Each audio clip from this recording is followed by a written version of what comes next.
ومن سيئات أعمالنا من يهده الله فلا مضل له ومن يضلله فلا هادي له ونشهد أن لا إله إلا الله وحده لا شريك له ونشهد أن محمدا عبده ورسوله أما بعد أعوذ بالله من الشيطان الرجيم بسم الله الرحمن الرحيم إن الذين آمنوا وعملوا الصالحات كانت لهم جنات الفردوس نزلا صدق الله العليم. கண்ணியத்திற்குரிய அல்லாஹ்வின் நல்லடியார்களே, சகோதரர்களே, சங்கை கூறிய ரமலான் மாதத்தினுடைய 12வது நோன்பையும் 13வது நாளினுடைய தராவி தொழுது விட்டு நாம் அமர்ந்திருக்கின்றோம். எல்லாம் வல்ல இறைவன் நாம் தொழுத நம்முடைய தொழுகைகளையும் நாம் வைத்த நம்முடைய நோன்புகளையும் இந்த நோன்பில் நாம் அல்லாஹ்விடத்தில் கேட்ட நம்முடைய எல்லா துஆக்களையும் எல்லாம் வல்ல இறைவன் பரிபூர்ணமாக அங்கீகரித்துக் கொள்வானாக. ஆமீன். கண்ணியத்திற்குரிய அல்லாஹ்வின் நல்லடியார்களே, சகோதரர்களே, தாய்மார்களே, சகோதரிகளே, இன்று தராவினுடைய தொழுகையில் ஓதப்பட்ட அத்தியாயங்கள் சூரத்துல் கஹ்ஃப் பாதியிலிருந்து ஓதப்பட்டது, சூரத்துல் மரியம், சூரத்துல் தாஹா போன்ற முக்கியமான அத்தியாயங்கள். இதெல்லாமே குர்ஆனில் அல்லாஹு தஆலா முக்கியமான தகவல்களை, முக்கியமான செய்திகளை சொல்லக்கூடிய அத்தியாயங்கள், ரொம்ப சிறப்பு வாய்ந்த அத்தியாயங்கள். அதுல சூரத்துல் கஹ்ஃபினுடைய சிறப்பை எடுத்து நாம பார்த்தோம் அப்படின்னு சொன்னா, நபிகள் நாயகம் ஸல்லல்லாஹு அலைஹி வஸல்லம் அவர்கள் கூறுகின்றார்கள், எவர் வெள்ளிக்கிழமை காலையில் சூரத்துல் கஹ்ஃபை ஒரு முறை ஓதுகின்றாரோ, வாரத்துல ஒரு நாள் எவர் சூரத்துல் கஹ்ஃபை வெள்ளிக்கிழமை ஓதுறாரோ, அடுத்த வெள்ளி வரையிலும் அவருடைய எல்லா விதமான தீங்குகளை விட்டும் அவர் பாதுகாப்பு பெறாரு. எவர் வளமையாகவே இந்த ஸல்லல்லாஹு அலைஹி வஸல்லம் அன்னவர்கள் வெள்ளிக்கிழமை இந்த சூரத்துல் கஹ்ஃபை ஓதி வருவாங்க. இந்த சூரத்துல் கஹ்ஃபினுடைய சிறப்புகளை பற்றி நம்ம பார்த்தோம் அப்படின்னு சொன்னா, எவர் இந்த சூரத்துல் கஹ்ஃபை அதிகமாக ஓதுறாரோ, வெள்ளிக்கிழமை அல்லாமல், வெள்ளிக்கிழமை ஓதுறது சுன்னத்து, வெள்ளிக்கிழமை அல்லாத நாட்கள்ல எவர் ஓதுறாரோ அவருடைய உள்ளத்தை அல்லாஹ் தஆலா என்ன செய்யறான் அப்படின்னு சொன்னா பிரகாசம் அடைய செய்வான். அப்போ மன நெருக்கடி என்பது அவருக்கு ஏற்படாது. உள்ளத்தில் ஏற்படக்கூடிய கவலைகள், உள்ளத்திற்கு ஏற்படக்கூடிய நெருக்கடிகள் என்ன செய்யாது, சூரத்துல் கஹ்ஃபை ஓதுவதன் மூலமாக அவருக்கு அந்த பிரச்சனை இருக்காது. சூரத்துல் கஹ்ஃபை ஓதுவதன் மூலமாக அவருக்கு இருக்கக்கூடிய எல்லா விதமான துன்பங்களையும் அது நீங்க செய்யும் என்பதாக சூரத்துல் கஹ்ஃபினுடைய சிறப்புகளை பற்றி சொல்லப்படுது. மேலும் பெரும் கொண்ட வியாதிகள்ல ஒருத்தர் பாதிக்கப்பட்டிருக்கிறாரு, அந்த வியாதியை விட்டு அவர் பாதுகாப்பு பெறணும், கொடிய நோய்களில் இருந்து அவர் பாதுகாப்பு பெறணும், அந்த நோயிலிருந்து ஆரோக்கியம் வேணும் அப்படின்னு சொன்னா இந்த சூரத்துல் கஹ்ஃபை ஓதினால் அல்லாஹ் அந்த நோயிலிருந்தும் அந்த பெரும் கொண்ட வியாதிகளிலிருந்தும் அவருக்கு அல்லாஹ் பாதுகாப்பு கொடுக்கிறான். அதே போன்று கடன் பிரச்சனையில ஒருத்தர் இருக்கிறார், தன்னுடைய கடன்கள் நீங்க வேணும் என்கின்ற எண்ணத்துல யார் சூரத்துல் கஹ்ஃபை ஓதுறாங்களோ அவருடைய கடனை அடைப்பதற்கு உண்டான வழியை, அந்த கடன் நீங்குவதற்கு உண்டான வழியை அல்லாஹ் ஏற்படுத்தி கொடுப்பான். அதே போன்று மற்றவர்களுடைய ஃபித்னாவை விட்டு, அடுத்தவர்கள் சொல்லக்கூடிய புறம், அடுத்தவர்கள் பேசக்கூடிய குறைகள், இது போன்ற அந்த ஃபித்னாக்களை விட்டு இந்த சூரத்துல் கஹ்ஃப் என்ன செய்யும், அவருக்கு பாதுகாப்பை பெற்று தரும். அதே போன்று எந்த நிலையிலையுமே வறுமையை ஏற்படாமல், அதாவது பொருளாதார நெருக்கடி, வறுமையினுடைய நிலை ஏற்படாமல் ஒருவர் இருக்கணும், வாழணும் என்று விரும்பினாருன்னா இந்த சூரத்துல் கஹ்ஃபை அவர் ஓத ஆரம்பிச்சுட்டாருன்னா அவருக்கு என்ன செய்யப்படாது, பொருளாதார நெருக்கடி, வறுமை ஏற்படாது என்பதாக நம்ம பார்க்கிறோம். 70 வகையான தீங்குகளை விட்டு சூரத்துல் கஹ்ஃப் அதை ஓதுபவரை பாதுகாக்கும் என்பதாக இந்த சூறாவினுடைய சிறப்புகளை பற்றி சொல்லப்படுது. இறுதியாக மறுமையில் வெற்றி பெற்ற நல்லடியார்களோடு இந்த அத்தியாயத்தை ஓதக்கூடியவரை அது சேர்த்து வைக்கும் என்பதாக இந்த சூரத்துல் கஹ்ஃபினுடைய சிறப்புகளை பற்றி நம்ம பார்க்கிறோம்.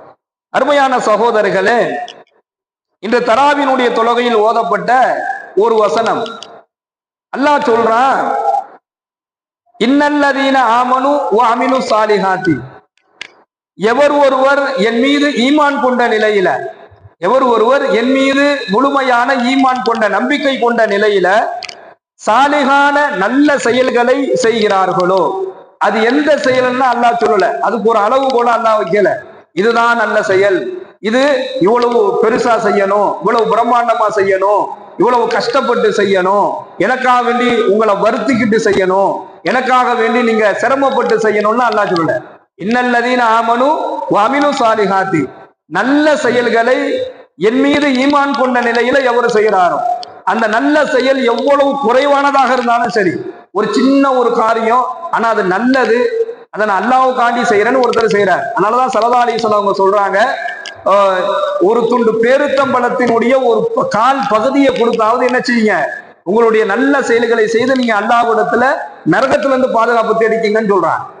அப்போ நாம கொடுப்பதுல அள்ளி கொடுக்கணும். அப்பதான் அல்லாஹ் என்ன செய்வான், அதை ஏத்துக்குவான கணக்கல்ல.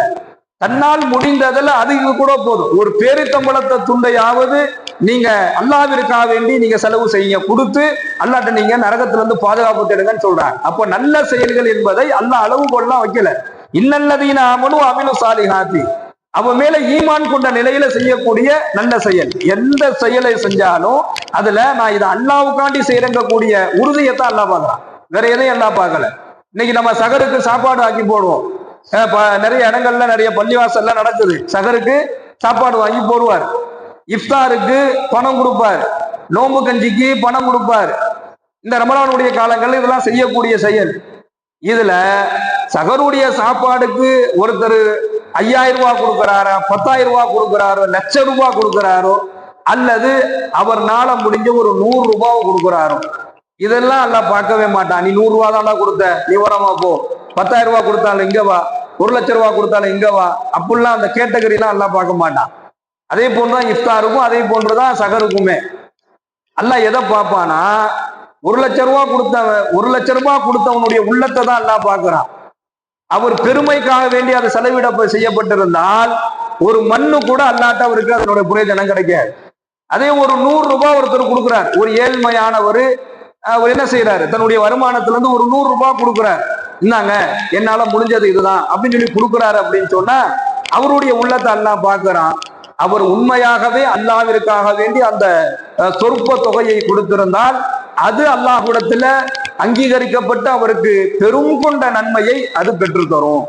அப்ப இங்க அல்லாஹ் உள்ளத்தை தான் பார்க்கிறான். நீ என்ன கொடுக்குற, எதுக்கு நீ கொடுக்குற, நீ எதுக்கு கொடுக்குற, என்ன காரணத்துக்காண்டி கொடுக்குற, அதுல என்ன இருக்கு, அதுல என்ன எதிர்பார்க்கிறான், அடியான் என்ன எதிர்பார்க்கிறான், பெருமையை எதிர்பார்க்கிறியா, அந்த பெருமை இங்க கொடுத்துருவான் அல்ல. நாளைக்கு மறுமையில ஒரு பெரிய கோடீஸ்வரன் அழைச்சி விடப்படுவார். ஒரு கோடீஸ்வரன் மட்டுமல்ல, அவர் என்ன செஞ்சிருப்பார்னா அள்ளி தான தர்மங்கள் ஜக்காத்தெல்லாம் அள்ளி நிரப்பமா கொடுத்திருப்பார். அப்படிப்பட்ட ஒருவரை அல்லாஹ் அழைத்து வர சொல்லுவான், அவர் வருவார். அப்ப அல்லாஹ் அவரை பார்த்து கேட்பான், நீ நிறைய தான தர்மம் செஞ்சிருக்க, நீ நிறைய தான தர்மங்கள்லாம் செஞ்சிருக்க, சதக்கா செஞ்சிருக்க, அள்ளி அள்ளி நீ கொடுத்திருக்கிற, ஆனா உன்னுடைய ஈமான்ல உறுதி இல்லை, நீ அதை எனக்காக வேண்டி கொடுக்கல, உன்னை எல்லாருமே என்ன செய்யணும், இவர் பெரிய கொடை வள்ளல், இவர் பெரிய தர்ம கர்த்தா, இந்த மாதிரிலாம் உன்னை எல்லாம் புகழணும் என்கின்ற பெருமை உன்னுடைய உள்ளத்தில் இருப்பதை நான் அறிகிறேன். அந்த பெருமையும் அந்த சந்தோஷமும் உனக்கு உலகத்திலேயே நான் கொடுத்துட்டேன். அந்த பெருமையும் அந்த சந்தோஷத்தையும் உனக்கு நான் உலகத்திலேயே கொடுத்துட்டேன். அதனால இங்க உனக்கு ஒண்ணுமே இல்லை என்பதாக அல்லாஹ் அவரை தூக்கி எறிந்து விடுவான் என்பதாக நபிகள் நாயகம் ஸல்லல்லாஹு அலைஹி வஸல்லம் சொல்லக்கூடிய ஒரு ஹதீஸை நம்ம பார்க்கிறோம். அருமையான சகோதரர்களே, கொடுத்தால் அல்லாஹ்விற்காக வேண்டி கொடுக்கணும். எதை செஞ்சாலும் அது அல்லாஹ்விற்காக வேண்டி செய்யணும். நன்மையான காரியங்கள்ல அதை மட்டும்தான் அல்லாஹ் எதிர்பார்ப்பதாக இன்று ஓதப்பட்ட வசனத்துல அல்லாஹ் சொல்றான், இன்னல்லதீன ஆமனு வஅமிலு ஸாலிஹாத்தி, என் மேல நம்பிக்கை கொண்டு எனக்காக வேண்டி எவர் நல்ல செயலை செய்கிறாரோ அவர் அல்லாஹ் சும்மா விடுறதில்ல. அடுத்த வார்த்தையில் அல்லாஹ் சொல்றான், கானத் லஹும் ஜன்னாத்துல் ஃபிர்தௌஸி நுஸுலா, அவர்கள் விருந்துக்கு வரக்கூடிய இடமாக ஃபிர்தௌஸ் என்னும் தோட்டத்தை நாம் வைத்திருக்கிறோம் என்பதாக அல்லாஹ் சொல்வான். யார் அல்லாஹ்விற்காக வேண்டி செலவு செஞ்சாரோ, யார் அல்லாஹ்வுக்காக வேண்டி ஒரு நன்மையான காரியத்தை செய்கிறாரோ, வேற எந்த நோக்கமும் எந்த காரணமும் பெருமையோ மக்களுக்காக வேண்டியே கிடையாது, அல்லாஹ் ஒருவனுக்காக வேண்டிதான் நான் செய்யறேன், இது அல்லாஹ்வுக்கு பிடிக்கும் அதனால செய்யறேன் என்கின்ற நோக்கத்துல செய்யறவருக்கு கானத்துலகும் ஜன்னாத்துல் ஃபிர்தௌஸி நுஸுவா, அவங்க நான் விருந்துக்கு கூப்பிடுவேன், அவங்க விருந்துக்கு வரக்கூடிய ஒரு தோட்டம் இருக்கு, அந்த தோட்டத்தினுடைய பேர் ஃபிர்தௌஸ் என்பதாக அல்லாஹ் சொல்றான். அப்ப அல்லாஹ்விற்காக வேண்டி செய்யக்கூடியவர்களுக்கு அல்லாஹ் ஒரு விருந்து வைக்கிறான். அந்த விருந்து வைக்கக்கூடிய இடம் ஃபிர்தௌஸ் என்று சொல்லக்கூடிய இடம். அருமையான சகோதரிகளே, தாய்மார்களே, சகோதரிகளே, எவ்வளவு பெரிய ஒரு பாக்கியத்தை அல்லாஹ் கொடுக்குறான் பாருங்க. சொர்க்கத்துக்குள்ள போறதே அல்லாஹ் விரும்பக்கூடிய நல்லடியார்களோடு இருக்கிறதே பெரும்பாக்கியம். அதுல அல்லாஹ் விருந்துக்கு கூப்பிடக்கூடிய ஒரு விருந்தாளிகளாக நாம போறோம். அந்த விருந்து நடக்கக்கூடிய இடத்தினுடைய தோட்டத்தினுடைய பெயர் ஃபிர்தௌஸ்னு அல்லாஹ் சொல்றான் என்று ஓதப்பட்ட வசனத்துல அல்லாஹ் சொல்லக்கூடிய ஒரு அற்புதமான ஒரு செய்தி. இந்த ஃபிர்தௌஸ் என்று சொல்லக்கூடிய சொர்க்கம் இருக்குது. இதனுடைய சிறப்பை பற்றி ஸல்லல்லாஹு அலைஹி வஸல்லம் அவங்க சொல்றாங்க, ஃபைதா சஅல்துமுல்லாஹு ஃபஸஅலுஹுல் ஃபிர்தௌஸ. நீங்க அல்லாஹ்ட்ட சொர்க்கத்தை கேட்டீங்க அப்படின்னு சொன்னா அப்ப என்ன அர்த்தம்? கேட்கணும்னு அர்த்தம். ஒவ்வொரு நாளும் யா அல்லாஹ் எனக்கு சொர்க்கத்தை குடுன்னு துஆவுல கேட்கணும். நாம எத்தனை முறை கேட்டிருக்கோம்? உலகத்தினுடைய தேவைக்குள்ளேயே துஆ சுத்திக்கிட்டு இருக்கு. அதை விட்டு நம்மளால தாண்ட முடியல.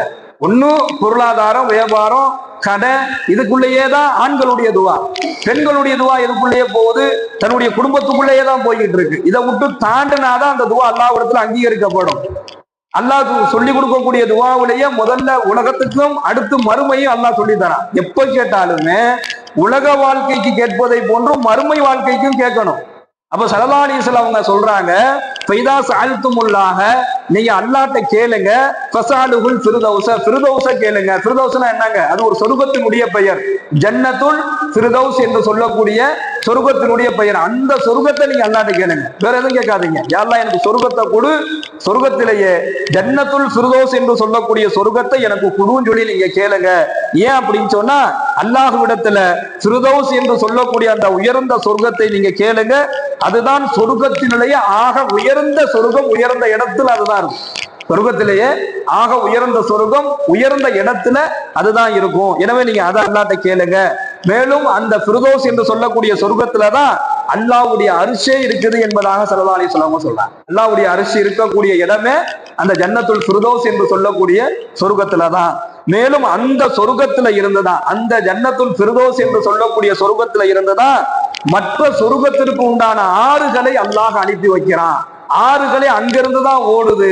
எனவே நீங்கள் ஜன்னத்துல் ஃபிர்தௌஸை கேளுங்கள் என்பதாக நபிகள் நாயகம் ஸல்லல்லாஹு அலைஹி வஸல்லம் அவர்கள் சொல்லி தரக்கூடிய ஹதீஸை புகாரியில 2770 7423வது ஹதீஸாக நம்ம பார்க்கிறோம். பத்ர் போர்க்களத்துல ஒரு சஹாபி தன்னுடைய தாயிட்ட அனுமதி வாங்கிட்டு போறார். ஒரே புள்ள அந்த அம்மாவுக்கு. பத்ருனுடைய போர்க்களத்துக்கு எல்லாரும் வாங்கன்னு வழிப்பு கொடுத்துட்டு ஒரு கூட்டம் முன்னாடி போயிடுச்சு. அங்க தங்கி இருந்து அந்த போருக்கு ரெடி ஆகிட்டு இருக்கிறாங்க. இவர் தாயிட்ட அனுமதி வாங்காம வந்துட்டார். ஹாரிசா என்று சொல்லக்கூடிய சஹாபி தாயிட்ட அனுமதி வாங்காம வந்துட்டார். அப்போ அல்லாஹ்வுடைய தூதர் கேட்கிறாங்க, அப்ப உன் மனைவிட்ட அனுமதி வாங்கினியா? வாங்கின, யார சொல்லலாம். அப்படி உள்ளவா?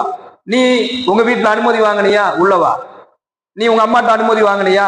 வாங்கல. அனுமதி வாங்கலன்னா போய் அனுமதி வாங்கிட்டு வா. இதுதான் ஸல்லல்லாஹு அலைஹி வஸல்லம் நடைமுறை. திருமணம் ஆகியிருந்தா மனைவிட்ட அனுமதி வாங்கணும். மனைவிட்ட அனுமதி வாங்காம ஒருத்தர் இல்ல இல்ல அவ கிடக்குறா நான் வர்றேன் அப்படின்னா எங்களை அங்க ஏற்றுக்கொள்ள மாட்டாங்க. போர்க்களத்துக்கு அனுமதி இல்லை. உன் மனைவி உனக்கு அனுமதி கொடுக்கணும். ஆண்கள் நல்லா விளங்கிக்கணும். ஒரு வீட்டுக்கு நம்ம ஒரு விருந்தாளியை கூட்டிட்டு போறோம் அப்படின்னு சொன்னா மனைவிட்ட அனுமதி கேட்காம ஒரு ஆளை கூட்டிட்டு போக கூடாது. அது யாராக இருந்தாலும் சரி, போன் பண்ணி கேட்கணும், கூட்டிட்டு வரட்டுமா? மனைவி அனுமதி கொடுத்தால்தான் அந்த விருந்தாளியை வீட்டுக்குள்ள கூட்டிட்டு போகணும். இல்லைன்னா விருந்தாளியை கூட்டிட்டு போக கூடாது. இது ஹதீஸ். இது ஸல்லல்லாஹு அலைஹி வஸல்லம் கற்று தந்த வழிமுறைகள். நான் கூட்டிட்டு போறேன், அவ கிடக்குற, அவெல்லாம் எனக்கு என்ன அப்படின்னு நினைக்க கூடாது. மனைவிக்கு சம உரிமையை வழங்குவது ஒவ்வொரு கணவனுடைய கடமை. அப்ப அதே போன்றுதான் தாய்க்குமே. அந்த ஹாரிசா வந்தாரு, அம்மாட்ட அனுமதி கேட்டியாப்பா? அனுமதி கேட்கல.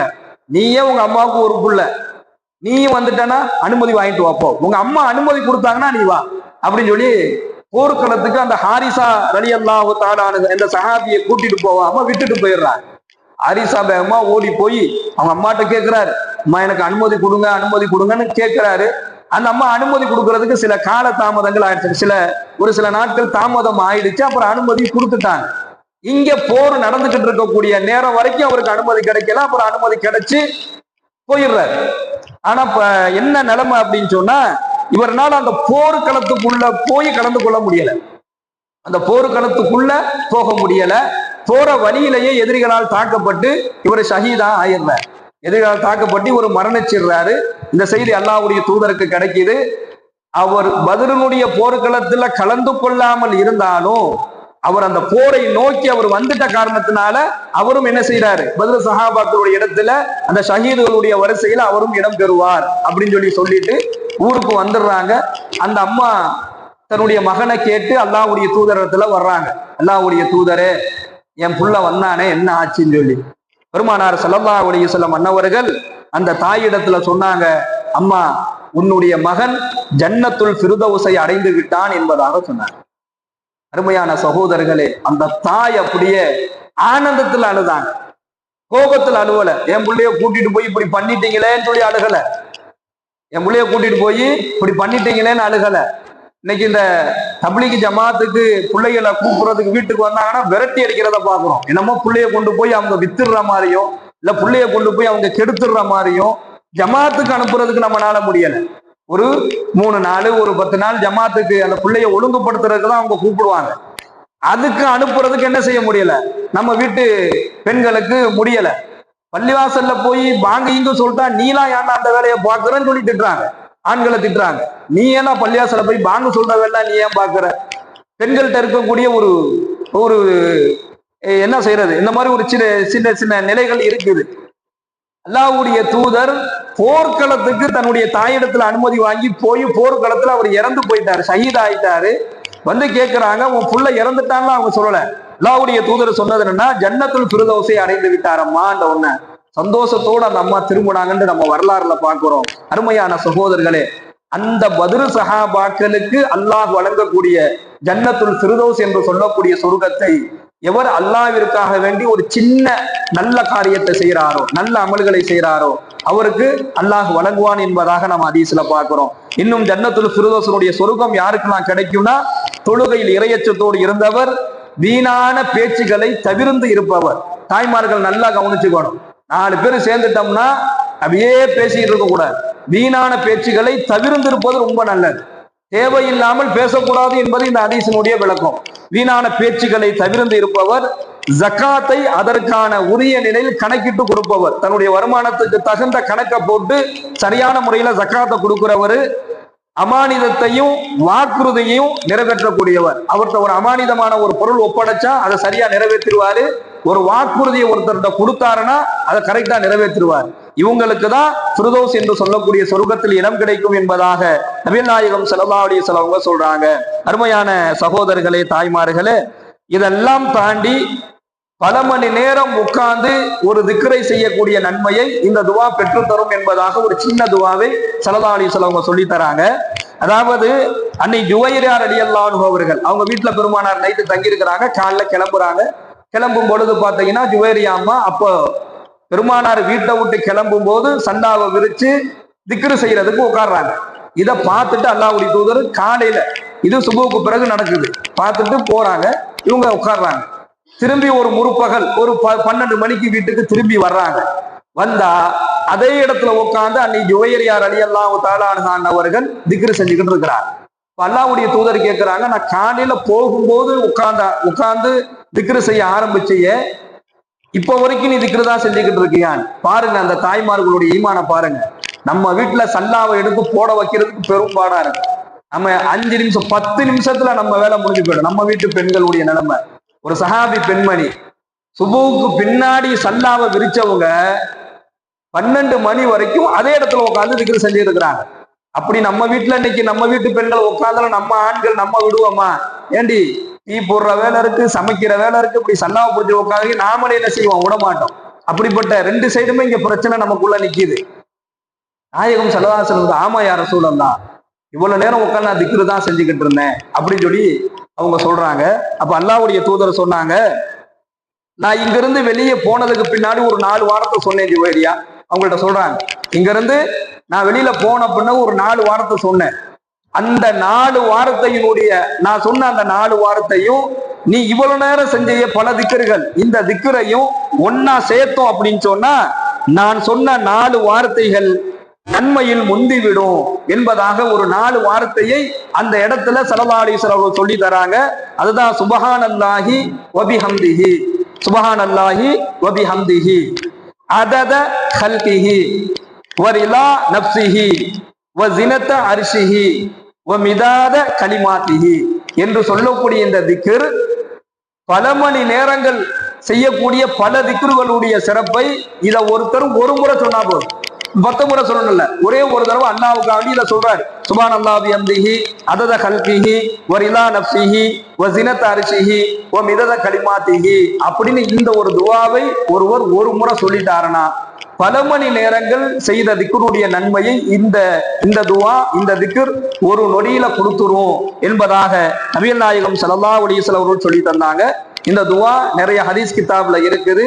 இன்ஷா அல்லாஹ் அதுல நீங்க எடுத்து பார்த்தீங்கன்னாலே தெரியும். இந்த துஆ நிறைய ஹதீஸ் கிதாப்ல இருக்கு. அப்படியும் இல்லைன்னா நம்ம சேனல்லையே வரும். நான் இது யூடியூப்ல தான் அப்லோட் பண்றோம். இந்த சேனல்லையே துஆவினுடைய வாசகத்தை நீங்க எழுதி இதை ரெகுலராகவே ஓதுங்க. இது பெரிய ஒரு நன்மையை பெற்றுத்தரும் என்பதாக ஸல்லல்லாஹு அலைஹி வஸல்லம் அவர்கள் சொல்லி காமிக்கின்றார்கள். சுப்ஹானல்லாஹி பிஹம்திஹி சுப்ஹானக அல்லாஹும்ம வ பிஹம்திக வ நஷ்ஹது அல்லா இலாஹா இல்லா அன்த வ நஸ்தக்ஃபிருக வ நத்தூபு இலைக். சுப்ஹான ரப்பிக ரப்பில் இஸ்ஸத்தி அம்மா யசிஃபூன் வ ஸலாமுன் அலல் முர்ஸலீன் வல்ஹம்துலில்லாஹி ரப்பில் ஆலமீன். ஸல்லல்லாஹு